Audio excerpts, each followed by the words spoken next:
Anantapuram urban నియోజకవర్గం నుంచి భారీ జనసమూహంతో మహానాడుకు బయలుదేరడం జరిగింది. కడపలో జరుగుతున్న ఈ మహానాడుకి ఒక ప్రత్యేకత ఉంది.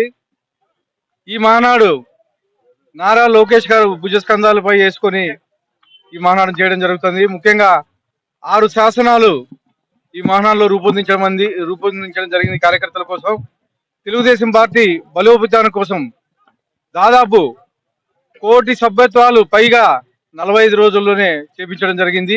ఇవే కాకోకుండా అనేక సంక్షేమ కార్యక్రమాలు కార్యకర్తల కోసం చేస్తున్నారు. ముఖ్యంగా 100 రూపాయలు కడితే 5 లక్షల రూపాయలు ఇన్సూరెన్స్ ఇవ్వడం జరుగుతూ ఉంది కార్యకర్తలకి. అలాగే కార్యకర్తలు వాళ్ళ ఎవరైనా చనిపోతే వాళ్ళ పిల్లలకు కానీ ఎన్టీఆర్ స్కూల్ ట్రస్ట్ తరఫున స్కూల్లో ఫ్రీగా ఎడ్యుకేషన్ ఇవ్వడం జరుగుతుంది. ఇవే కాకుండా క్యాన్సర్ హాస్పిటల్లో అయితే ఇవన్నీ ఫ్రీగా కేవలం ఎన్టీఆర్ ట్రస్ట్ ద్వారా కార్యకర్తల సంక్షేమానికి నారా లోకేష్ గారు కృషి చేస్తున్నారు. అలాగే ఈరోజు జగన్ ఇలాకాలో జరుగుతుంది కాబట్టి కడపలో స్వచ్ఛందంగా తెలుగుదేశం కార్యకర్తలు ప్రతి ఒక్కరూ మేము వస్తాం అని చెప్పేసి స్వచ్ఛందంగా బయలుదేరి దాదాపు అనంతపురం నుంచి భారీ జన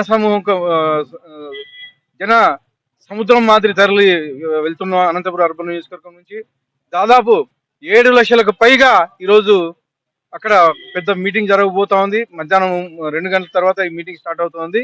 అలాగే తెలుగుదేశం కార్యకర్తలు ప్రతి ఒక్కరూ ఈ మహానాడికి రావడానికి ఉత్సాహపడుతున్నారు.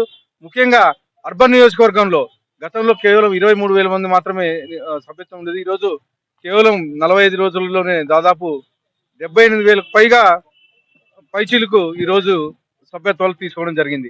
కాబట్టి ప్రతి ఒక్క కార్యకర్త ఉత్సాహంగా ఉన్నారు. ఎప్పుడెప్పుడా ఈ మహానాడు పండుగ చూడాలని చెప్పేసి ఉత్సాహంగా పరుగులెడుతా ఉన్నారని చెప్పేసి తెలియజేస్తారు. అక్కడ కార్యకర్తలు గతంలో కన్నా మధ్యలోనే ఈరోజు పులివెందుల దగ్గర ఏ రూట్ ఆ రోడ్లో భోజన సదుపాయాలు ఏర్పాటు చేయడం జరిగింది. దాదాపు 8 రూట్లు కడప నుంచి వస్తూ ఉంటే ప్రతి రూట్లోనూ భోజన ఏర్పాట్లు మధ్యలో చేయడం జరిగింది. ఇవే కాకుండా అక్కడ దాదాపు 5 లక్షల మందికి మహానాడు దగ్గర భోజన ఏర్పాట్లు చేయడం జరిగింది. అలాగే వసతులు కానీ గత 3 రోజుల నుంచి చూస్తున్నాం మేము. ప్రతి ఒక్క లీడర్ కి ప్రతి ఒక్క ఇన్వైట్ కి ఎక్కడే కానీ వసతులు కానీ ఇబ్బంది లేకోకుండా గతంలో కన్నా భిన్నంగా నారా లోకేష్ గారు చేశారని చెప్పి తెలియజేస్తా ఉన్నాం.